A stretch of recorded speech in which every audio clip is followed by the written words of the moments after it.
آئیے دوستو شروع کرتے ہیں ایک نیا سفر ایک نئی کہانی کے ساتھ جس میں بھلائی کی امید اور خدا پہ یقین کا سبق ہے۔ ایک دفعہ ڈاکٹر مارک ایک معروف کینسر کے ماہر ایک اہم کانفرنس کے لیے دوسرے شہر کی طرف جا رہے تھے جہاں ان کو طبی تحقیق میں ایک بہت بڑا اعزاز ملنا تھا۔ انہیں کانفرنس میں شرکت کرنے کا بہت شوق تھا اور وہ جلدی سے پہنچنا چاہتے تھے۔ انہوں نے اپنی تحقیق پر بہت محنت کی اور لمبے عرصے تک کام کیا تھا اور محسوس کیا کہ ان کی محنت کا اجر ان کو اس اعزاز کی صورت میں ملنے والا تھا۔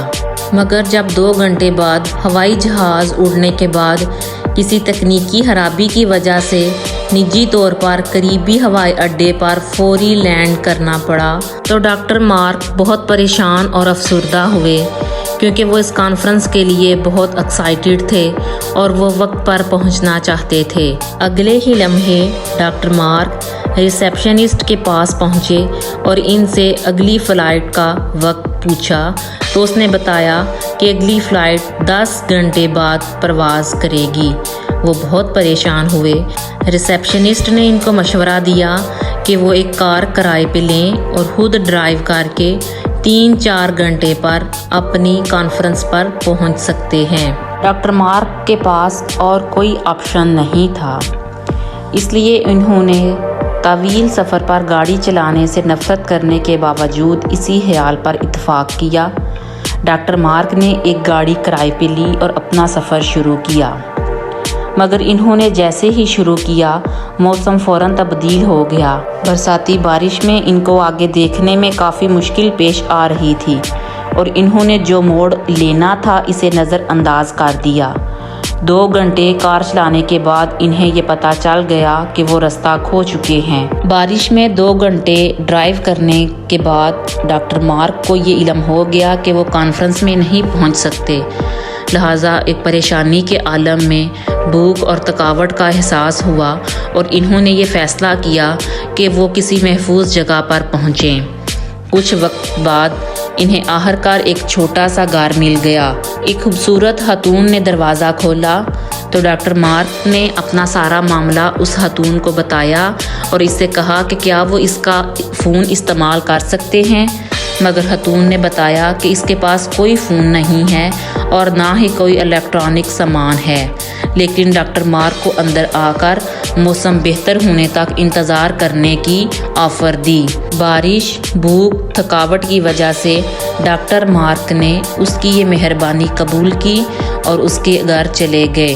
خاتون نے ان کو گرم چائے دی اور ساتھ کچھ کھانے کے لیے پیش کیا۔ خاتون نے کہا کہ اس کی عبادت کا وقت ہو گیا ہے، کیا وہ اس کے ساتھ عبادت کریں گے؟ لیکن ڈاکٹر مارک مسکرائے اور کہا وہ صرف محنت پر ایمان رکھتے ہیں۔ خاتون نے کہا کہ وہ اپنی عبادت کو مکمل کر کے آتی ہیں۔ ٹیبل پر بیٹھ کر چائے پیتے وقت ڈاکٹر نے موم بتیوں کی ہلکی روشنی میں خاتون کو عبادت کرتے دیکھا جو ایک چھوٹے بچے کے قریب بیٹھ کر رہی تھی۔ وہ بڑے دل سے اپنے خدا کو یاد کر رہی تھی اور کچھ دعائیں مانگ رہی تھی۔